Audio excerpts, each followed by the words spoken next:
dessas relações comerciais entre Brasil e Estados Unidos, né? Todo mundo pergunta, fala assim muito em alinhamento automático do Brasil em relação aos Estados Unidos. Eu queria que você falasse um pouco de riscos e benefícios desse chamado alinhamento automático. O alinhamento automático do Brasil aos Estados Unidos é algo relativamente incomum na nossa história. Inclusive, durante o regime militar, talvez com exceção do presidente Castelo Branco, nós tivemos ali momentos muito delicados nos relacionamentos entre Brasil e Estados Unidos, como o Lins até colocou, no caso do governo Geisel especificamente, até um distanciamento, um bom distanciamento entre o presidente Geisel e o então presidente americano, o Jimmy Carter. Quando se fala de comércio, os Estados Unidos foram os principais parceiros comerciais do Brasil entre 1916 e 2008, ou seja, entre a Primeira Guerra Mundial e 2008, Nossa. Com a crise de 2008, e naquele momento a China acabou ganhando relevância. Um ponto importante é que os americanos são o nosso segundo parceiro comercial, mas nós temos uma pauta muito mais de qualidade com eles. É uma pauta muito mais pulverizada, tanto pelas exportações quanto pelas importações, quando comparado com a China, que são produtos mais concentrados. É muito importante o Brasil ter cuidado para não desagradar os chineses. Os americanos e os chineses estão se entendendo. O Brasil tem tudo para perder com esse entendimento entre americanos e chineses, porque nós somos concorrentes dos americanos em vários produtos exportados. Então, esse alinhamento automático é sempre um pouco perigoso. Uma coisa é um alinhamento ideológico, o outro é um alinhamento comercial. A gente tem que saber separar um pouco essas duas coisas. Nós trouxemos até algumas artes para mostrar os principais produtos exportados e importados pelo Brasil dos Estados Unidos, mostrando justamente essa pulverização. Quer dizer, nós temos produtos semi-manufaturados de ferro, aço, basicamente produtos siderúrgicos, é o principal produto exportado pelo Brasil.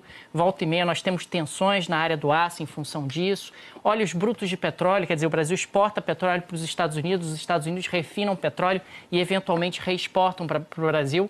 Aviões, aí estamos falando, claro, da Embraer. A Embraer exporta muitos aviões para os Estados Unidos, já é o segundo mercado para o avião brasileiro, depois justamente do mercado chinês. Demais produtos manufaturados, máquinas, e aí estamos falando de máquinas principalmente para o agronegócio, e celulose que acaba sendo utilizada para a fabricação de papel, principalmente. No lado das importações, a gente tem uma outra arte mostrando óleos combustíveis. E aí a gente está falando muito de petróleo já refinado, que foi exportado na forma de petróleo bruto. O petróleo brasileiro é um petróleo pesado e o Brasil não tem refinarias em quantidade e com qualidade para fazer esse tipo de refino. Estamos falando de hulhas, que é essencialmente um carvão mineral, algo utilizado também do ponto de vista energético. Gasolina, de novo, petróleo refinado, demais produtos manufaturados e medicamentos. O Brasil importa bastante medicamentos dos Estados Unidos. Agora, Daniel, isso tudo, né, que é bastante coisa para lá e para cá, esse movimento em torno de 66 bilhões de dólares anualmente. Essa é a balança com superávit do lado americano ainda, do jeito que estão as coisas. É um pequeno superávit. Um pequeno superávit americano, pequeno superávit. Né? Agora, só para dar como comparação, os negócios com a China, Estados Unidos e China, movimentam 636 bilhões de dólares. Isso. Anualmente também, né? Eu acho que ele até trouxe aqui. Desculpa. Na realidade, aqui é só a relação entre Brasil e Estados Unidos versus Brasil e China. Isso. O que o Lins colocou é a relação entre Estados Unidos e China. Isso. Enquanto a corrente de comércio entre Estados Unidos e China é algo em torno de 600 bilhões de dólares, a corrente de comércio entre Brasil e Estados Unidos é algo em torno de 60, ou seja, 1/10 da corrente de comércio que os Estados Unidos e China movimentam. Mas essa é outra arte. Essa é uma outra arte. Apenas para mostrar o seguinte, no ano de 2018, o Brasil teve um superávit comercial de 29,4 bilhões de dólares com a China.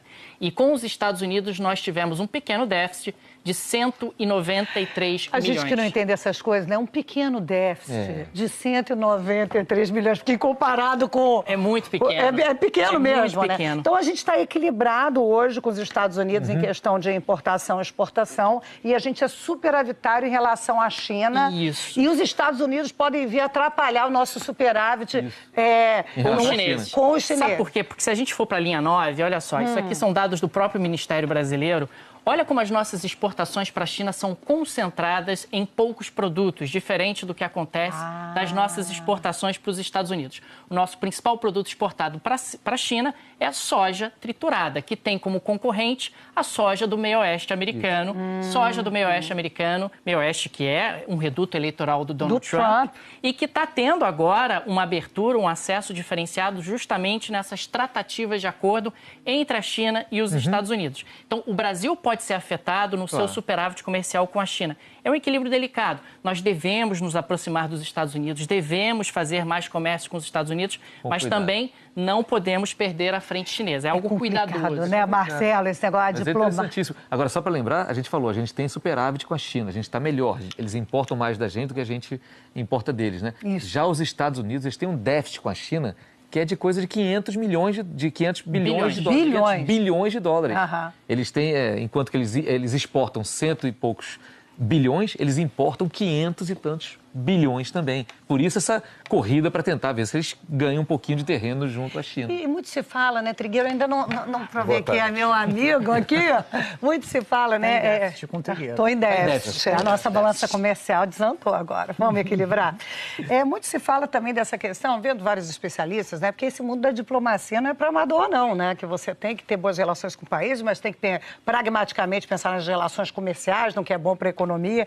E muita gente também fala que, como ainda é o começo do mandato do Bolsonaro, ainda não deu para alinhar muito acordo de fato, né? Então, é uma expectativa de uma viagem que vai ter muitos simbolismos, claro, acho que muitas direções positivas, possivelmente para o Brasil, uma decisão de fato, fora essa de Alcântara e talvez um festejado acordo na área de segurança, talvez não saiam aí, né? E as sinalizações são um tanto sombrias, porque tudo que a gente está falando aqui com números, explicando uma máxima da vovó que cabe para a diplomacia, que é cautela e canja de galinha nunca fazem mal. Então, você ter sempre a estratégia do jogo de pôquer. Uma coisa é a minha relação pessoal, me dou bem, gosto desse país, gosto desse dirigente. Outra coisa é o interesse, eu, enquanto pessoa jurídica, representando a República Federativa do Brasil. A sinalização dada dias atrás pelo ministro das Relações Exteriores em relação à China, que foi amplamente divulgada, sugere que tudo o que está sendo dito agora aqui, de forma sintética e brilhante, em números, sobre a conveniência do Brasil ter China como parceiro estratégico, não está sendo levado em conta pelo chefe da diplomacia brasileira. Um ponto. Outro, acho interessante que haja muita transparência num eventual acordo, as premissas de um eventual acordo sobre a base espacial de Alcântara, o centro de lançamento, o nome que se queira dar.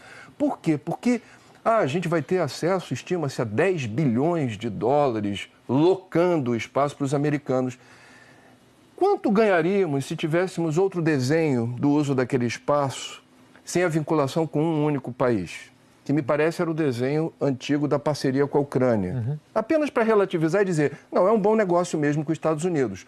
Outra questão, do ponto de vista da soberania, abriremos mão do visto para os americanos que vêm ao Brasil, mas o Brasil não terá essa reciprocidade. É bom para o Brasil? Isso nos favorece? Em que sentido? Eu queria saber esses números, né?